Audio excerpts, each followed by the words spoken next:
Ce cours sur la paracha de Yitro sera l'Eilou Nishmat pour l'élévation de l'âme du rabbin Bernard Schoenberg, Dov Ben Yehiel. Sheti Atorazot l'Eilou Nishmatot, Yesh Nishmatot Tzrura, B'Tzrura Hayim, Be'ezrat Hashem, Amen.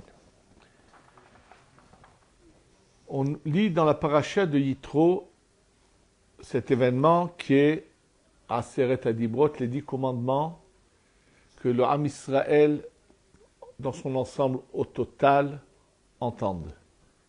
Quand je dis le Ham Israël dans son ensemble, ça veut dire de toutes les générations, toutes les âmes étaient là présentes. C'est le Vav Sivan. Et donc, le lendemain, Moshe va aller pour 40 jours pour ramener la Torah. Étudier la Torah et descendre avec les tables de la loi. La Gemara dans Masechet Shabbat, Daf Petet, page 89, nous dit que la chose suivante. Ve'amar Rabbi Yehoshua ben Levi. Rabbi Yehoshua ben Levi nous enseigne. Besha'a shi'arad Moshe melifnei hakadosh baruch hu. Au moment où Moshe descend de Hakadosh Baruch Hu, c'est-à-dire quand il descend le 17 Tammuz, et malheureusement, quelques heures auparavant, la faute du veau d'or a été faite, commise. Alors une fois que Moshe descend, Bas Satan ve'amar lefanav. Le Satan vient devant Akadosh Baruch Hu et lui dit Ribono shel olam, maître de l'univers, Torah echani. Où est la Torah? Alors la Gemara nous dit que je lui dit tu sais, je l'ai donnée à la terre. Il va vers la terre, elle lui dit non, elle n'est pas chez moi. Il va vers la mer, elle lui dit non, elle n'est pas chez moi. Et il va vers les abîmes, elle n'est pas chez moi. Et là, il est dit que la mort lui dit, nous avons entendu, Avadon ou Mavet, Avadon, le lieu où sont perdus, c'est-à-dire ceux qui sont, on parle en fait de l'enfer un peu, et la mort lui disent, Beoznenu shamanu shim'a, nous avons entendu, puisque le son de la Torah s'est répandu dans le monde entier au moment des 10 paroles, des 10 commandements. Et donc, finalement, il remonte à Yahshua, je l'ai trouvé nulle part la Torah. Il lui dit, bon, on va voir Moshe. Et quand il vient chez Moshe, Moshe lui dit, Mani she natelni HaKadosh Baruch Hu Torah, qui je suis, moi, que Yahshua m'a donné la Torah. Et Yahshua dit à Moshe, quoi, Moshe, tu es pas, tu dis des choses qui ne sont pas exactes. Il lui dit Badaï. Badaï, c'est pas chacun, Shalom. C'est des choses qui laissent comprendre qu'ils ne sont pas justes. Moshe lui répond non, mais qui je suis moi pour dire que la Torah m'a été donnée? Ah, il dit puisque tu es à ce point modeste, elle sera appelée en ton nom. Et comme il est dit, Zichru Torat Moshe Avdi. Le problème, que tout de suite, pose comme question les Tosot. Bien sûr que cette Gemara nécessite d'être comprise, toute cette discussion, qu'est-ce que ça veut dire que le Satan descend à ce moment-là, et ainsi de suite. Mais la question que pose Tosot sur place, comment peut-il dire où est la Torah? Ve'im tomar vechis Satan lo avayodea matan Torah. Le Satan ne connaissait pas, ne savait pas que la Torah avait été donnée. Qu'est-ce que ça veut dire où est la Torah? Nous savons que même Yitro est venu, selon une des opinions, c'est qu'il a entendu que la Torah était donnée de manière flagrante, de manière tout le monde le savait. pour comprendre, essayer de répondre à cette question, d'abord, bien sûr, sur ce Tosfot, beaucoup d'encre a été versée. D'abord, je voudrais juste, avant de continuer, lire ce que Rachid dit, qui est le Satan. Rachid dit, Hu yetzer hara amahti et adam. C'est ce mauvais penchant qui fait fauter l'homme. Hu ha'ole umastin. C'est lui qui monte et qui ensuite va les accuser. Et c'est en fait, c'est aussi l'ange de la mort, c'est vraiment celui qui cherche à faire tout le mal. Et là, donc la question est, comment peut-il dire, demander, chercher où est la Torah? Qu'est-ce que cela veut dire? Tosfot, bien sûr, va nous ramener le Midrash, que Akadosh Baruch Hu a occupé le Satan, le Malach HaMavet, pour pas qu'il soit un accusateur et qu'ils disent quoi? Tu leur donnes à eux qui vont, après 40 jours, l'affaire vont fauter. Ce qu'il en ressort de ce que Rabbi Yehuda Aftaya dans son livre Minhat Yehuda veut dire,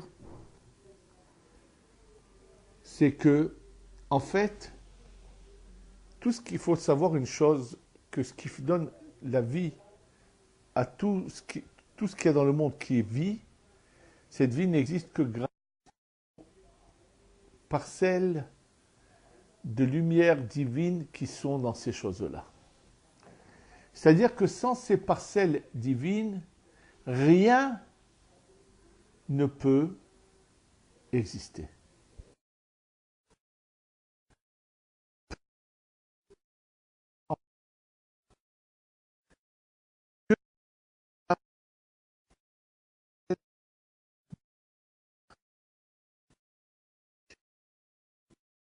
Maintenant, ce qu'il faut bien comprendre, c'est que les parcelles de lumière sont partout, puisque la matière n'aurait jamais pu avoir sa forme et exister s'il n'y avait pas des parcelles divines en elle. Donc il y en a aussi bien dans la matière, dans les plantes, dans les animaux et dans l'homme. Lorsque le peuple d'Israël arrive au mont Sinaï et vont entendre les Aseret Adibrot, le Midrash nous dit, Akadosh Baruch Hu dit au Am Israël, le Midrash Rabbah, si le peuple d'Israël avait attendu Moshe et n'avait pas fait cette faute du veau d'or, il n'y aurait pas eu les exils.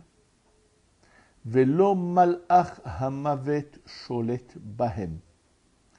L'ange de la mort n'aurait pas eu d'emprise sur eux. Vechen akatu omer ve'amirtav mirtav Elohim hu harut ala luchot. Quand on parle de l'écriture des premières tables, est une écriture divine. Alors c'est marqué gravé sur les tables de la loi. Mais le Midrash dit Mahu Harut, et on nous dit le mot Harut, et on peut le lire Cherut, comme quelqu'un qui est libéré. De quoi? Des exils.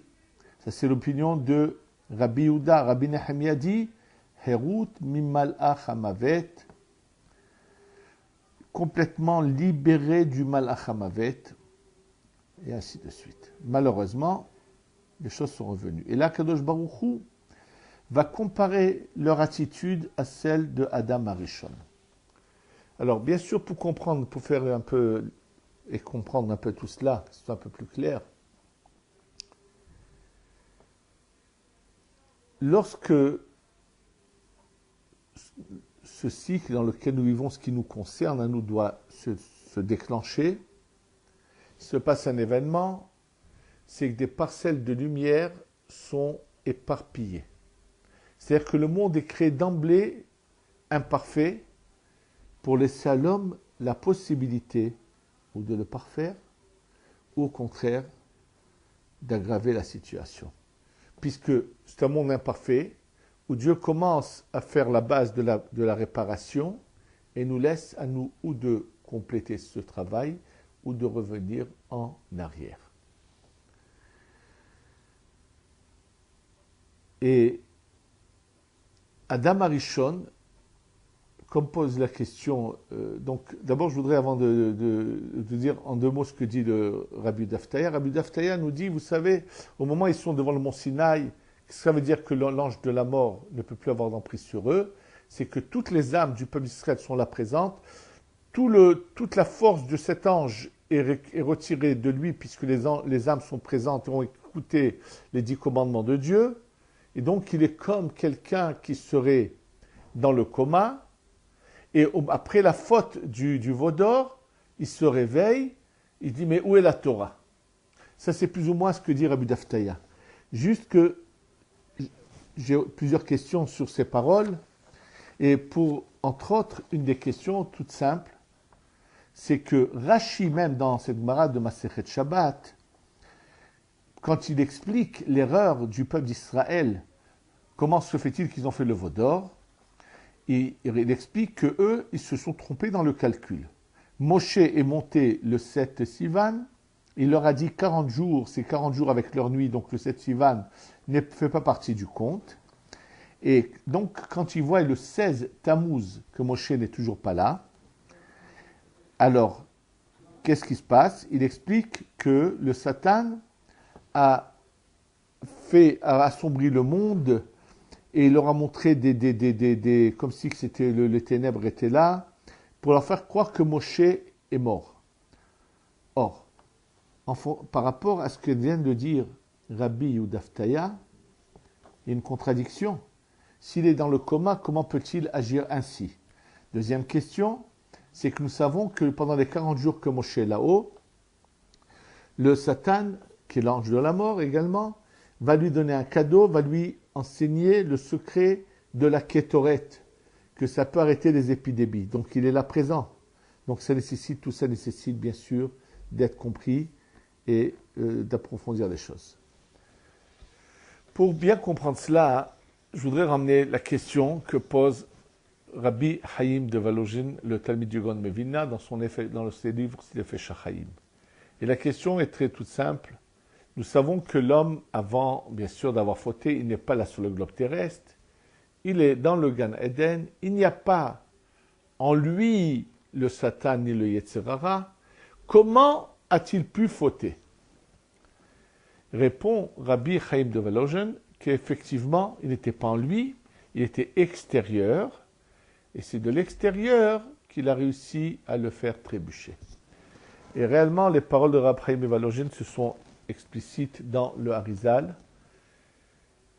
Ce qu'il a dit de lui-même se trouve écrit dans le Harizal, qu'effectivement, l'homme étant le Gan Eden et le Satan est à l'extérieur, et de l'extérieur, il arrive à provoquer le dialogue, et quand celui qui sort le vêtement de sa lumière, de cette neshama vers l'extérieur, se fait attraper et c'est fini. Et donc, en réalité, ce qui se passe, c'est qu'au moment des 10 commandements, effectivement, le Ham Israël revient à la situation de Adam Arishon avant la faute. C'est-à-dire qu'en fait, en eux, il n'y a plus le Satan, il les a quittés, mais il est là à l'extérieur. Et il va recommencer son manège, exactement le même. Et d'ailleurs, le Midrash compare ce qu'ils ont fait à Adam Arishon. Le Midrash dit comme ça, Amar HaKadosh Baruch Hu, Dieu a dit, Adam Arishon, le premier homme, Tziviti Mitzvah Ahad, Kedeshi Kaimena, Veshvetiv le Malach Sharet. Je lui ai donné une mitzvah à faire pour qu'il l'accomplisse et je l'ai comparé aux anges célestes, les bons anges, les anges les plus saints. Malheureusement, il a trébuché. Il dit, vous acceptez de faire les 613 mitzvot dans tous leurs détails, dans les moindres détails, de manière méticuleuse. Et s'ils avaient fait cela, ils auraient été vivants à tout jamais. Et malheureusement, dès qu'ils ont dit Ele Elohecha Israël, ils ont fait le veau d'or, ils sont de nouveau tombés. Et Akjoukou leur dit Beshitato chez la dame Arishon Halartem. Dans le chemin, dans la manière d'agir, Shita c'est plutôt, pas le chemin, mais la manière, sa forme de pensée, d'agissement, vous avez exactement fait la même chose que Adam Arishon. Shelo Amad Benisyono Gimel Shaot. Il n'a pas réussi à surmonter son épreuve 3 heures. Et donc, il leur dit, vous avez fait la même chose, c'est pour ça que de nouveau, la mort va revenir. Et donc, malheureusement, on connaît la suite des événements. En fait, au moment où ils sont là, toutes les âmes sont présentes. Donc, le Satan, sa force va en diminuant. Il ne peut plus être à l'intérieur. Et donc, ce côté pervers qui est en chacun de nous disparaît, s'écarte. Mais il est là de nouveau à l'extérieur. Et là, de nouveau, on a un choix. Est-ce qu'on dialogue avec lui ou pas? Puisque, n'oublions pas, ce que l'Arizal lui dit, c'est que Adam Arishon, c'est quand on parle de Adam Arishon, on parle de nous, toutes nos âmes qui sont présentes dans ce cycle, qui ont donc participé à son erreur. Mais il y a des âmes qui n'ont pas participé à cette erreur, qui elles vont se révéler dans le 7e millénaire, quand nous aurons totalement réparé, et elles seront comme des couronnes, c'est-à-dire qu'elles seront au-dessus de nous, parce qu'elles auront su ne pas dialoguer, et auront su contourner le problème et s'élever au-dessus du problème. Et donc, c'est exactement de nouveau la même chose qui se passe, c'est que, malheureusement, donc pendant 40 jours, il n'y a pas un seul Ben Israël qui meurt, puisque Moshe est monté le 7, donc depuis le 6 Sivan, ils redeviennent, ils montent dans un niveau spirituel inimaginable. Pendant 40 jours, même s'ils sont là, mais ils sont presque on pourrait dire dans un nuage. Et à la fin de ces 40 jours, voilà que malheureusement, ils font cette faute. Et c'est pour cela. Donc, la Torah qui est donnée à ce moment-là à Moshe Rabbeinu est une Torah qui n'a pas du tout la même enveloppe que celle que nous avons. C'est la forme de la Torah au-dessus de ce que c'est-à-dire sa source de lumière, et donc les lettres sont assemblées dans une autre formule, puisqu'il n'y a pas de mort, donc il ne peut pas être mentionné dans la Torah les lois qui concernent quelqu'un qui a touché à mort et ainsi de suite. Donc c'est toute une formule différente, à un niveau bien au-dessus du nôtre, qui correspond à au parcours que doivent ensuite faire le Ham Israël, donc s'élever de nouveau vers cet emplacement où était Adam Arishon avant la faute. Et malheureusement, alors lui, de nouveau, le Satan, il sait qu'il est à l'extérieur. Et malheureusement, il arrive de nouveau à faire quelque chose et à les faire tomber de nouveau. Simplement, il faut comprendre une chose. Bien qu'ils ont fauté, mais Moshe, lui, n'a pas fauté, et lui, Moshe, a reçu la lumière de la Torah. Ça veut dire qu'il y a encore, on va pouvoir réparer cela. Donc le Satan, il sait qu'il vient de gagner un combat, mais il n'a pas gagné la bataille. Il vient devant Kadosh Baruch Hu, il dit, maintenant, je voudrais savoir où sont les armes de mon adversaire. C'est-à-dire que il sait que la Torah, même si eux ne l'ont pas encore reçue, mais ils vont finalement la recevoir dans les deuxièmes Luchot, mais celui à travers lequel s'est passé Moshe Rabbeinu, ça veut dire qu'il y a le pouvoir de nouveau complètement de l'extérioriser, mais de complètement le transformer et l'annuler totalement, est toujours présent. Et il sait bien que la situation n'est plus la même qu'avant celle où Moshe est monté et recevoir la Torah. C'est pour ça qu'une fois que Moshe redescend, la descente de Moshe, ça veut dire que cette lumière qui était en haut jusqu'à présent descend, et c'est l'arme avec laquelle il va y avoir des individus qui vont pouvoir combattre. Il vient demander à Kadosh Baruch Hu. Et Akadosh Baruch Hu, quand il l'envoie vers la terre, il veut lui montrer que tout simplement, cette force est déjà en bas et qu'elle va commencer bientôt à agir. Et lui, en descendant, il ne voit pas qu'elle a encore agi. Il ne comprend pas. Akadosh Baruch Hu lui dit après, elle n'a pas commencé à agir sur la matière partout, mais elle se trouve chez le déteneur, c'est Moshe. C'est-à-dire que c'est Moshe, que c'est à travers lui que cette lumière va se répandre, qu'elle va être donnée aux autres, c'est comme des armes qui vont être données pour qu'on puisse le combattre. Et donc, quand il vient chez Moshe, Moshe, par modestie, pense qu'il est que juste... il y a une différence entre le postier et le professeur qui transmet son savoir. Moshe veut se considérer que comme le postier, celui qu'on a envoyé emmener quelque chose. Et c'est ça la modestie de Moshe. Akadosh Baruch Hu lui dit, Moshe, puisque à ce point tu es modeste, alors sache que la Torah va s'appeler en ton nom, c'est-à-dire c'est à travers toi que finalement cette lumière, ces armes vont passer à ceux qui voudront combattre et arriver au but de la création. Et donc, c'est ça finalement ce qui se passe. Et Moshe nous a laissé un enseignement fabuleux, une arme pour pouvoir combattre et arriver au but de notre création. Ce qu'on doit faire savoir, essayer d'apprendre de l'expérience de ceux qui nous ont précédés, ne pas refaire des erreurs, ne pas chercher à dialoguer avec, ne pas aller dans son terrain, mais chercher tout simplement à se mettre à l'œuvre au service d'Hachem et utiliser cette arme qui est la Torah de manière constante. C'est pour ça qu'il est dit Vehagitabo Yomam Valaila. Tu devras constamment, jour et nuit, il ne faut pas qu'il y ait de répit de la Torah. C'est l'arme qui va nous permettre d'arriver au but. Et c'est cette leçon qu'on doit essayer de comprendre, de faire pénétrer en nous, pour que Be'ezrat Hashem, on arrive enfin au but et qu'on gagne la bataille de manière totale pour passer à l'étape suivante, que Hashem nous aidera à réussir. Amen.